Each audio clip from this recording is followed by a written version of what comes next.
Hello friends, आज मैं गेहूं के आटे और सूजी से कैसे मिठाई बनाना बताऊंगी जो आप इसे झटपट बनाकर रेडी कर सकते हैं। और आज की मेरी मिठाई की रेसिपी अच्छी लगे तो प्लीज मेरे वीडियो को लाइक करें, चैनल को सब्सक्राइब करें। तो चलिए मिठाई बनाना शुरू करते हैं। तो ये मैंने 1 कटोरी गेहूं का आटा लिया है, तो हम किसी बड़े बर्तन में इसे ट्रांसफर कर देते हैं। ये मैंने आधी कटोरी सूजी लिया है, तो ये मैंने बारीक वाली सूजी लिया था, इसे मैंने पीस कर पाउडर बना लिया है। आप चाहे तो मोटी बारीक कोई सी भी सूजी ले सकते हैं, उसका तो हमें पाउडर बनाना है, तो मैंने इसे पाउडर बना लिया है। तो इसे भी हम इसमें ऐड कर देते हैं। सूजी पीसने पे पूरी तरीके से ये बारीक नहीं पीसती है, हल्की इधर उधर ही रहती है, तो मैंने इसमें ऐड कर दिया। फ्लेवर के लिए हम आधी छोटी चम्मच इलायची पाउडर ऐड कर देते हैं। 1 चुटकी इसमें नमक ऐड कर देते हैं। ये मैंने 1 कटोरी सफेद तिल लिया है, तिल को ऐड कर देते हैं। मोइन के लिए मैंने आधी कप रिफाइंड ऑयल लिया है, तो ऑयल को ऐड कर देते हैं। आप इसकी जगह पे घी भी ले सकते हैं। तो मोइन को हम सूजी और आटे में अच्छे से मिक्स कर लेते हैं। तो मैंने मिक्स कर लिया है। अब इसमें हम थोड़ा थोड़ा पानी ऐड करके इसका नरम आटा लगा लेते हैं। इस तरीके से हम हाथों से इसे गूंथते हुए आटा लगा लेते हैं। तो आप देख सकते हैं मैंने आटा को लगा लिया है। अब इसको हम किसी सूती कपड़े से ढककर साइड में रख देते हैं, जिससे कि आटा अच्छे से सेट हो जाएंगे। तब तक हम मिठाई के लिए साटा बना लेते हैं। तो साटा बनाने के लिए मैंने ये 1.5 चम्मच आटा लिया है। आप इसकी जगह पे मैदा भी ले सकते हैं। अब इसमें हम ऑयल ऐड कर देते हैं। तो मैंने इसमें 1 चम्मच के करीब ऑयल ऐड कर दिया। अब इसे हम अच्छे से मिक्स कर लेते हैं। तो आप देख सकते हैं इस तरीके से मैंने मिक्स करते हुए साटा को बना लिया है। तो साटा को हम साइड में रख देते हैं। अब चलते हैं मिठाई के लिए चाशनी बना लेते हैं। तो चाशनी बनाने के लिए मैंने पतीला लिया है, तो पतीले में 1 गिलास पानी ऐड कर देते हैं। ये मैंने जिस कटोरी से आटा लिया था उसी कटोरी से मैं इसमें आधी कटोरी चीनी ले रही हूँ, तो चीनी को भी ऐड कर देते हैं। अब गैस का फ्लेम मीडियम रखेंगे। मीडियम फ्लेम पे हम इसे बराबर चलाते हुए चीनी को पानी में मेल्ट कर लेते हैं। तो आप देख सकते हैं चीनी अच्छी तरीके से पानी में मेल्ट हो चुके हैं। चाशनी में उबाल भी आ चुका है। तो हम चाशनी को 2-3 मिनट और पकाएंगे। हमें इसकी चाशनी एक तार की चाहिए। तो आप देख सकते हैं एक तार की इसमें चाशनी में चिपचिपा आ चुका है। तो हमें इसी तरीके की मिठाई के लिए चाशनी चाहिए। तो चाशनी बनकर रेडी हो चुके हैं। चाशनी को हम साइड में रख देते हैं। चलते हैं मिठाई बना लेते हैं।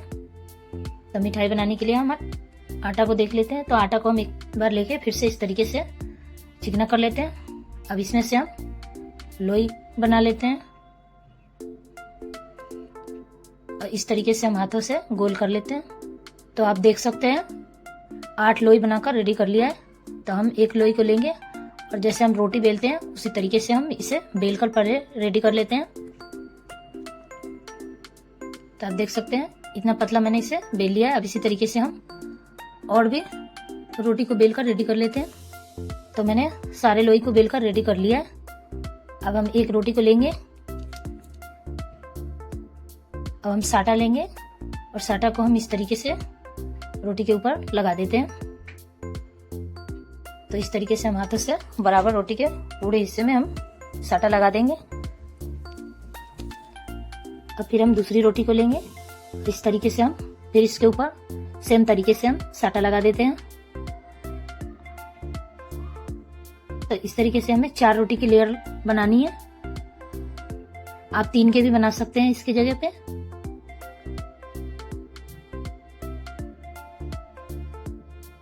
तो आप देख सकते हैं मैंने 4 रोटी के लेयर लगा लिया है। अब इसको हम फिर से बेल लेते हैं। तो बेल कर इसे मैंने बड़ा कर लिया है। अब इसमें हम फिर से साटा लगा देते हैं। अब इस तरीके से हम इसे रोल करते जाएंगे। तो इस तरीके से मैंने इसे रोल कर लिया है। अब इसको हम इस तरीके से हाथों से गोल घुमाते हुए हमें इसे बड़ा कर लेना है। तो मैंने इसे इस तरीके से बड़ा कर लिया है।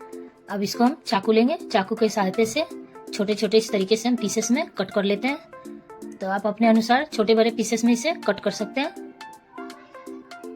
तो मैंने सारे को काट लिया। अब इस तरीके से हम लेंगे और लेकर एक पीस को हम हाथ से इस तरीके से दबा देते हैं।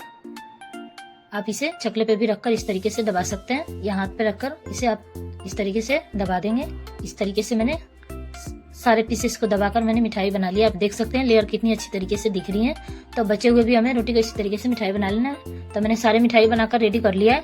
अब चलते हैं हम इसे तल लेते हैं। तो तलने के लिए मैंने कढ़ाई में पहले से ऑयल को गर्म कर लिया है। इसे हमें लो फ्लेम पे गर्म रखना है। गैस का फ्लेम हम लो ही रखेंगे। अब इसमें हम एक एक करके मिठाई को ऐड कर देते हैं।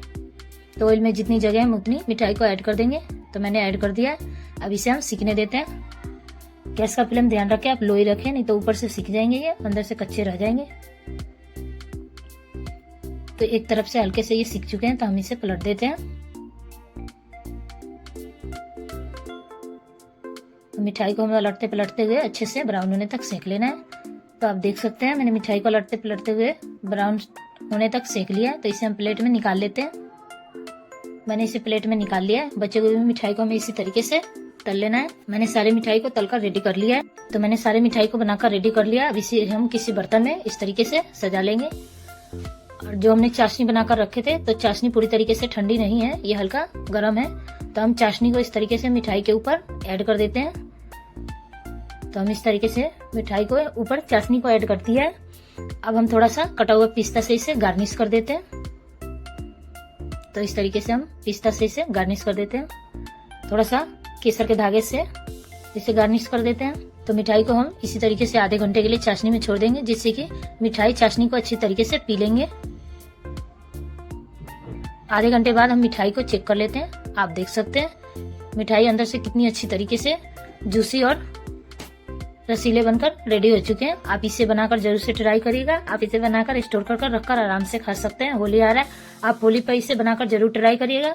खाने में बहुत टेस्टी लगता है। तो आज की मेरी ये मिठाई की रेसिपी आप लोगों को कैसी लगी, उम्मीद करती हूँ कि रेसिपी बहुत पसंद आई होगी। तो अगली बार फिर मिलते हैं नेक्स्ट वीडियो में नई रेसिपी के साथ। तब तक